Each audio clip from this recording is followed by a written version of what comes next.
देखिए, मैं कहना चाहता हूँ कि अगर अरविंद केजरीवाल को लगता है कि पुलिस के बल पे अगर मुझे अगर अरविंद केजरीवाल को लगता है कि पुलिस के बल पे हमें डरा सकते हैं, तो मैं कहना चाहता हूँ अरविंद केजरीवाल जी को कि पुलिस के बल पे आप हमें डरा नहीं सकते। एक नहीं 100 एफआईआर करो, तब भी ये लड़ाई जारी रहेगी और उनको पराजित करने तक, जब तक वो माफी नहीं मांगते जो उन्होंने कश्मीर फिल्म को झूठा कहा और गुरु ग्रंथ साहब जी के जो भी बेदबी करने वालों को जेल की सलाखों में नहीं डालते, तब तक ये लड़ाई को जारी रखेंगे।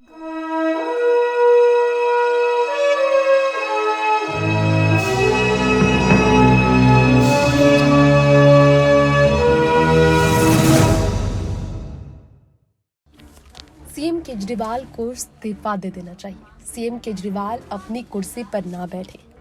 इस तरह की बातें लगातार हुई है अरविंद केजरीवाल को लेकर कि अरविंद केजरीवाल इस्तीफा दे दे तो ज्यादा अच्छा रहेगा। क्यों ऐसा कहा जा रहा है आप जानते ही हैं, क्योंकि सीएम केजरीवाल अपनी कुर्सी पर बैठे हैं, लेकिन शाहीन बाग में हो रहा है जो, उसकी वजह से मुस्लिमों को जो झेलनी पड़ रही है, अरविंद केजरीवाल को कोई फर्क नहीं पड़ रहा। ऐसा वहां की जनता का भी कहना है। पहले भी असदुद्दीन ओवैसी ने कहा था कि अरविंद केजरीवाल, जिन मुस्लिम से वोट लिए, जिन मुस्लिमों ने अरविंद केजरीवाल पर विश्वास किया, जिन मुस्लिमों ने उन पर उम्मीद लगाई थी कि मुश्किल घड़ी में अरविंद केजरीवाल उनके साथ खड़े रहेंगे, उनके साथ विश्वासघात किया है सीएम केजरीवाल ने। तो वैसे ने मुस्लिमों को तो भड़काया ही था, जनता भी खूब भड़की। पिछले कुछ दिनों पहले मोदी जी के साथ एक मीटिंग के दौरान गलत व्यवहार करने को लेकर अरविंद सोशल मीडिया पर ट्रोल हुए थे और उन्हें इस्तीफा दे देना चाहिए, ये उस वक्त भी कहा गया था। फिर से अरविंद केजरीवाल को उनकी कुर्सी से हटाने के लिए उनके इस्तीफा की तैयारियां करते हुए बीजेपी जो अतिक्रमण हटाओ अभियान जारी करती नजर आई है, उस अभियान को वो आगे बढ़ाने में और तेजी से बढ़ रही है, क्योंकि सुप्रीम कोर्ट ने फैसला सुनाने से इनकार कर दिया है। जी हाँ, याचिका जो दायर की गई थी सुप्रीम कोर्ट में बुलडोजर अभियान के खिलाफ, इस पर सुप्रीम कोर्ट से जो फैसला आया है, सुप्रीम कोर्ट ने जो फटकार लगाई है, वो आपको बताना चाहेंगे कि हाई कोर्ट में जाए, इस पर ये कह दिया है सुप्रीम कोर्ट ने। जी हाँ, भारी हंगामे प्रोटेस्ट के बीच शाहीन बाग से बैरन लौटा बुलडोजर, और अब सवाल ये है कि क्या वाकई में शाहीन बाग को लेकर जो सुप्रीम कोर्ट ने पूछा, इसमें यहाँ पर अरविंद केजरीवाल मुसीबत में घिरेंगे, क्योंकि अरविंद केजरीवाल मुस्लिमों के साथ खड़े नहीं हैं और अब इस सुप्रीम कोर्ट में भी मुस्लिमों को समर्थन नहीं मिला है। तो आइए जानते हैं कैसे, किस प्रकार से। दरअसल शाहीन बाग का मामले पर सुप्रीम कोर्ट ने पूछा, जिस दिन सुनवाई होती है उसी दिन अतिक्रमण हटाओ अभियान क्यों होता है। अब जरा आप जान लीजिए कि यहाँ पर याचिका पर सुप्रीम कोर्ट सोमवार को दोपहर में सुनवाई को लेकर तैयार करती नजर आई। अब दिल्ली के शाहीन बाग में सोमवार को अतिक्रमण हटाओ अभियान चलाने की तैयारी शुरू हुई थी और इसी दौरान विरोध शुरू हो गया। एमसीडी के बुलडोजर के आगे बैठ गए लोग, जिनके आगे बुलडोजर तो नहीं चली, बुलडोजर वापस लौट गई। लेकिन सुप्रीम कोर्ट तक जब यह मामला पहुंचा, सर्वोच्च न्यायालय में याचिका लगाई गई थी सुप्रीम कोर्ट में, और ऐसे में जानकारी मिली कि माकपा की ओर से दायर की गई याचिका पर सुप्रीम कोर्ट ने सुनवाई को लेकर जो तैयार थी, वो दिल्ली के शाहीन बाग में इस पर कार्रवाई को लेकर मेंशन सुप्रीम कोर्ट में जो किया गया था, इस पर पूछा गया हाई कोर्ट क्यों नहीं गए लोग। याचिकाकर्ता ने कहा याचिका शनिवार की शाम को दाखिल किया गया था। याचिकाकर्ता के वकील ने मामले में जल्द सुनवाई की मांग की। सुप्रीम कोर्ट ने याचिकाकर्ता से याचिका की कॉपी सॉलिसिटर जनरल को देने को कहा। सुप्रीम कोर्ट ने कहा कि जिस दिन कोर्ट में सुनवाई होती है उस दिन अतिक्रमण हटाओ अभियान को लेकर हंगामे क्यों हो जाते हैं। अब यहाँ पर एमसीडी को दिल्ली के शाहीन बाग इलाके में अतिक्रमण रोधी अभियान चलाने के लिए पुलिस फोर्स की आवश्यकता थी। दिल्ली पुलिस ने बाद में फोर्स मुहैया कराने का आश्वासन दिया था। अब ऐसे में इस इलाके में बुलडोजर की कार्रवाई शुरू की जा सकती थी। तो ऐसे में आप विधायक भी जो पहुंचे थे, उन्होंने दावा किया था कि शाहीन बाग इलाके में किसी तरह का अतिक्रमण है ही नहीं। अमनतुल्लाह ने कहा था कि इस मामले में राजनीतिकरण हो रहा है। उनका कहना है कि उन्होंने प्रशासनिक अफसरों के साथ मिलकर अतिक्रमण हटाया था। भारी पुलिस बल तैनात भी थी और कई महिलाओं को गिरफ्तार भी किया गया। इसी मामले पर आपको जानकारी ये भी देना चाहेंगे कि बीजेपी ने पत्र लिखा था। दिल्ली इकाई के प्रमुख आदेश गुप्ता ने स्थानीय महापौर को 20 अप्रैल को पत्र लिखकर रोहिंग्या, बांग्लादेशी और असामाजिक तत्वों की ओर से किए गए अतिक्रमण को हटाने का अनुरोध किया था, जिसके बाद माफ कीजिएगा एसटीएमसी के इलाकों में अतिक्रमण रोधी अभियान चलाने का फैसला किया गया। शाहीन बाग एसटीएमसी के अधिकार क्षेत्र में होता है। इस इलाके में दिसंबर 2019 में संशोधित नागरिकता कानून के विरोध में लंबे समय तक धरना प्रदर्शन चला था। अब यहाँ पर प्रदर्शन कोविड महामारी के फैलने के बाद 2020 में समाप्त हुआ।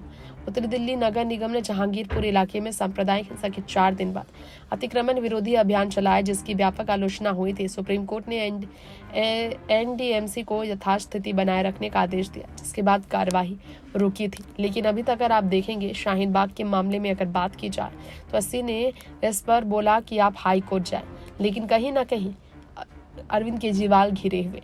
बीजेपी घर गुजार रही है गरीबों का, ऐसा कांग्रेस कह रही है, लेकिन बीजेपी के खिलाफ आवाज उठाने में अरविंद केजरीवाल कामयाब नहीं। अरविंद केजरीवाल को डर है कि अरविंद केजरीवाल अगर बीजेपी के खिलाफ आवाज उठाएंगे, केंद्र के खिलाफ आवाज उठाएंगे, गृह मंत्री के खिलाफ आवाज उठाएंगे तो उनकी कुर्सी भी खतरे में पड़ जाएगी, क्योंकि दिल्ली में 80% ऐसे अवैध निर्माण के एरिया हैं। 1700 ऐसी कॉलोनियां हैं जो कि इलीगल तरीके से बनी हुई हैं। इसीलिए आम आदमी पार्टी का नेशनल ड्रीम जो कि 2024 के लिए है, इसके लिए रास्ते तोड़ने में काफ़ी ज़्यादा बीजेपी यहाँ पर कामयाब नजर आ रही है। भारत की दुनिया में नंबर 1 नहीं बना देता महाराष्ट्र को लेकर बीजेपी ने कहा था। ऐसे में दुनिया भर को लेकर अरविंद केजरीवाल जो बातें कर रहे हैं, ऐसे में करियर बनाने नहीं बल्कि करियर छोड़कर राजनीति में आया था। अरविंद केजरीवाल ने ये कहा था।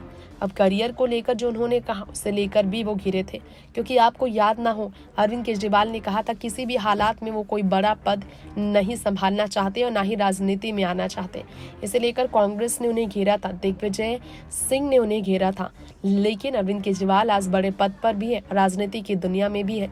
इसीलिए कांग्रेस उनसे पूछती है आखिर उन्होंने ऐसे स्टेटमेंट क्यों दिए थे, तो क्या उन्हें इस्तीफा नहीं दे देना चाहिए, क्योंकि वो बड़े पद पर बैठे हैं, अपनी ही बातों पर वो गलत साबित हो गए हैं।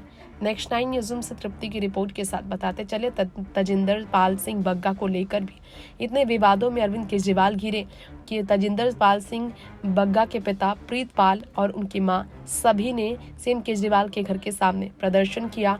पुलिस में दर्ज एफआईआर भी हुई और उनको इस्तीफा देने के लिए मांग भी किया गया। इसी के साथ हम आप सबको बताना चाहेंगे अरविंद केजरीवाल आपको अब उसी पुराने लड़ाकू रास्ते पर लेकर जा रहे हैं। आम आदमी पार्टी को ये भी कहना था तजिंदर सिंह बग्गा का। इस पर उन्होंने स्टेटमेंट क्या दिया था, जरा सुनिए इस फाइट में।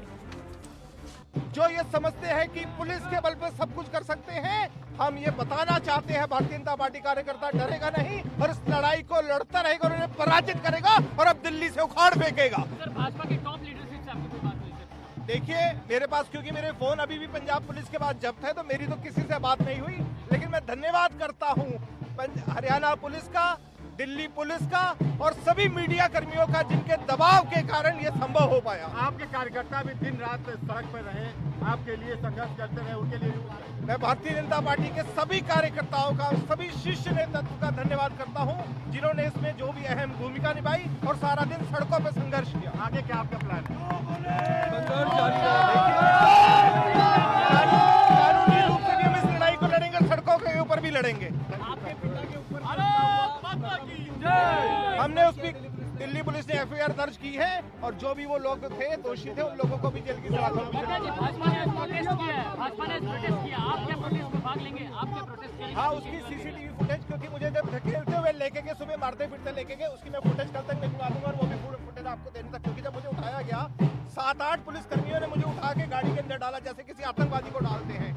और ये जो पहला कौन सा वो है, नहीं, जो पहला नाका पड़ता है, टोल पड़ता है मुरथल वाला, मुरथल में जब वहाँ पे जो टोल होता है, टोल नाके में जब उनको रोकने की कोशिश की गई, जो उनको बैरियर होता है, वहाँ पे इस तरीके से उन्होंने गाड़ी भगाई जैसे आतंकवादी है।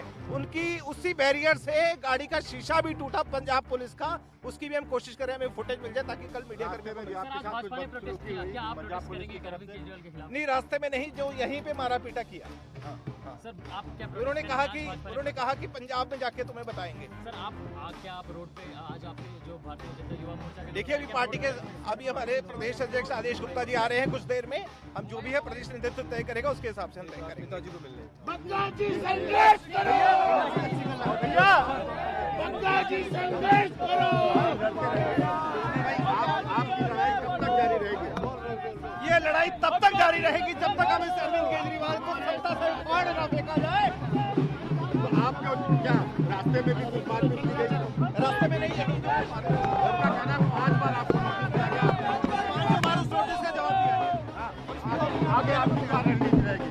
देखिए, जो शीर्ष नेतृत्व तय करेगा वो हम लड़ाई करेंगे। देखिए ये क्या कहना चाहेंगे सुबह क्या माहौल था पंजाब पुलिस जब आपके पास आई? कहना है कि देखिए, मैं कहना चाहता हूं कि अगर अरविंद केजरीवाल को लगता है कि पुलिस के बल पे अगर मुझे